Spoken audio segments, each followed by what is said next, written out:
Welcome back. Pakistan की तारीख में पहली मरतबा हुआ कि जो इंतकाल इक़्तिदार ऐसा हुआ है कि ऐवान के अंदर अपोजिशन उठ के हुकूमती बेंच में चली गई और जो हुकूमत में थे वो ऐवान से बाहर चले गए।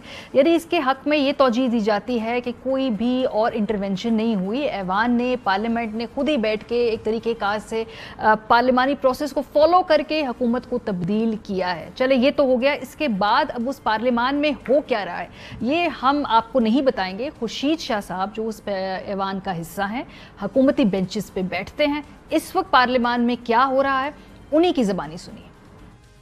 आज इस हाउस का हाल देखें। नो वन कैबिनेट मिनिस्टर है, नो वन में सिर्फ एक मैं आता हूं जो हूं। मुखालिफत में जब हम थे तो अपोजिशन को सच बोलना चाहिए, और ये वो ऐवान है जहां झूठ बोल के इस मुल्क की 75 साल में तबाहियां हुई है। मैंने प्राइम मिनिस्टर को भी कहा है कि आपको आना चाहिए यहाँ पे। पहले पार्लियामेंट, हुकूमत पार्लियामेंट चलाती है, पार्लियामेंट का एहतराम नहीं है, हुकूमतें नहीं चलती। आप इसको एडजन करें, हाउस के अंदर गिनती पूरी हो, हाउस चलाए, अदरवाइज हाउस न चले, सब लोग घर जाए। गिनती पूरी हो, पीएम साहब आए, वुज़रा आए। वैसे बाय द वे पीएमएलएन के पिछले दौर में भी ये शिकायत खुद वहाँ पे अयाज सादिक साहब भी करते रहे अपने वुज़रा से कि वो आते नहीं थे पार्लियामेंट में। यूसुफ रज़ा गिलानी साहब से जब पूछा गया खास तौर पे मुशर्रफ की वापसी के कॉन्टेक्स्ट में कि फैसले कौन कर रहा है, तो उन्होंने तो साफ कह दिया जी कि ये फैसले ना हम करते हैं, ना भेजने वाले हमसे पूछते हैं, ना उनको वापस लाने वाले हमसे पूछते हैं।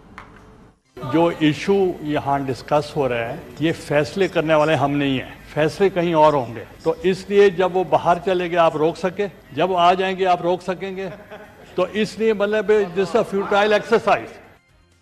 इसके अलावा पाकिस्तान की जो निगोसिएशन है तालिबान के साथ, अफगानिस्तान पॉलिसी है, इस पे कौन निगोशिएट कर रहा है, कौन बात कर रहा है, पार्लियामेंट के अंदर सब लोग इतने बेखबर क्यों हैं।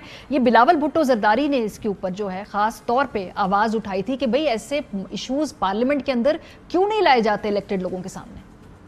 जहाँ तक अफगानिस्तान का पॉलिसी हो, जहाँ TTP से मुज़ाकरात की बात हो या TLP का मुआहदा की बात हो, ये सारे इश्यूज यूनिलैटरल डिसीजंस नहीं हो सकते हैं। पार्लियामान, नेशनल असेंबली, सेनेट के अप्रूवल के बगैर इन पे कोई पॉलिसी नहीं बन सकता।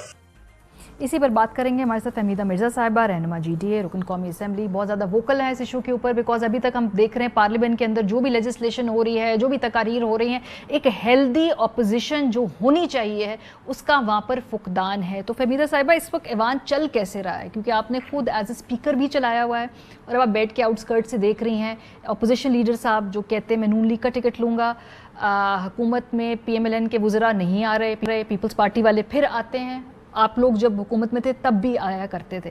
तो उस वक्त ज़रा डिस्क्राइब करें ना ऐवान क्या है जिन लोगों को नहीं पता। जी बहुत शुक्रिया मारिया। सबसे पहले तो अभी जो आपने ये 3 क्लिप्स दिखाई, आई थिंक ये खुद बता रहे हैं कि आज पार्लियामेंट में क्या हो रहा है। और जैसे खुर्शीद शाह साहब ने बात की कि 75 सालों से झूठ बोल के हम इस मुल्क में काम चला रहे हैं, तो वही झूठ अब तक शायद किसी पर्दे के पीछे होता था, अब तो खुल के सामने आ गया है। और इस वक्त की जो पार्लियामेंट ख़ास तौर पे है, मैं कहती हूँ इतनी एक डिसअपॉइंटमेंट है। लीडर ऑफ द अपोजिशन एक बहुत बड़ा, और ख़ास तौर पे अब आके जितना बड़ा उसका रोल हो गया है, और इसीलिए वो चार्टर ऑफ डेमोक्रेसी में ज़रूरी समझा मोहतरमा ने भी कि ये इम्पॉर्टेंट पोजीशंस के लिए उनको कंसल्ट किया जाए। लेकिन आप हाउस अमन में भी देखें, आप लोकसभा के भी देखें कि कितने राइट्स हैं लीडर ऑफ द अपोजिशन के। और मैं तो उस पहले भी ये बात कह चुकी थी जब मैं स्पीकर थी कि let the majority has its way and let the minority has its से। जो अब के भी स्पीकर कह रहे हैं, जो से है वो आपको अब माइनॉरिटी को leader of the opposition represent करता है, और उसकी एक रिस्पॉन्सिबिलिटी है towards the parliament and towards the nation. तो वो हुकूमत को अपने टोस पे रखते हैं, अकाउंटेबल करते हैं, ताकि उनको भी मौका मिलता है कि वो अपनी गलतियां देख सकें।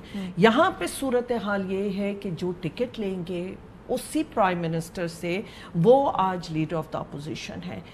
पहली दफ़ा जब 60 रुपए पेट्रोल पे बढ़े तो वी वर होपिंग एक्सपेक्टिंग, क्योंकि अवाम पे बहुत बड़ा बोझ आया, चाहे वो ज़रूरत थी मुल्क की, चाहे वो कितना भी IMF का प्रेशर था, बट उसमें क्या लीडर ऑफ द अपोजिशन को मुल्क के कौम के एहसासात की तर्जमानी नहीं करनी चाहिए थी? वो बोले थे क्या, उन्होंने तकरीर की थी? बिकॉज़ आई डोंट नो, मुझे नहीं याद है। अभी वो तो बजट पे अब जाके जो उन्होंने की, वो भी अगर आप सुने तो वो लगता है कि प्रीवियस गवर्नमेंट के शायद अपोजिशन लीडर है, लेकिन इस वक्त के नहीं है। देखिए जो हो चुका है, आप चाहते हैं कि पार्लियामेंट को लेजिटिमेसी मिले, तो उसके लिए जब तक एक ऐसी अपोजिशन नहीं होगी जो आपको अकाउंटेबल करे, एग्जीक्यूटिव के ऊपर चेक हो, और मतलब जो विजिलेंस इज हिज हॉलमार्क, ये कहा जाता है कि इतनी उसको एक कांस्टेंट चेक रखना है हुकूमत पे।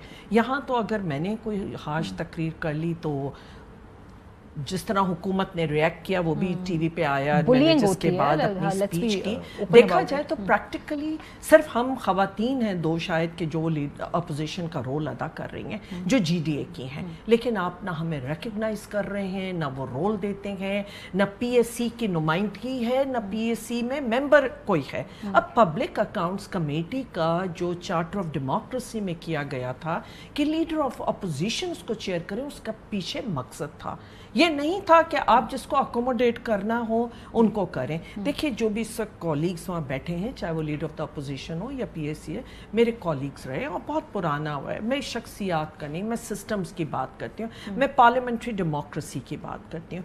आज किसी भी जमहूरियत के लिए, पार्लियामेंट्री डेमोक्रेसी के लिए जितना इम्पोर्टेंट रोल अगर लीडर ऑफ द हाउस का होता है, उतना ही important role leader of the opposition. अभी तैनातियाँ होनी है चेयरमैन नैब की, इसके अलावा जो इलेक्शन कमीशन के अंदर तैनातियां की हैं, ये सारी बातें बाद में अगर आपको एक फेयर एंड फ्री इलेक्शन चाहिए तो कंट्रोवर्शियल हो जाएंगी ये सारी। बिल्कुल बिल्कुल। आप ये देखिए ना कि एक शेडो गवर्नमेंट होती है, वो शेडो वो वेट कर रहे होते हैं कि जी कब अगर इस हुकूमत का हम गलतियां सामने लाएं और फिर वो आगे आएं और वो अपनी हुकूमत बनाएं। बहरहाल जो उनको एक शेडो बजट देना चाहिए था। लीडर ऑफ द अपोजिशन का काम ये होता है कि एक तो आप सबको लें, कौम के जो इश्यूज हैं उसको पर आप अपना बजट बनाएं। ना यहाँ कोई बजट है, ना कोई पेट्रोल की कीमतें आप बढ़ाते, कोई चेक किसी किस्म का एग्जीक्यूटिव पे नहीं है।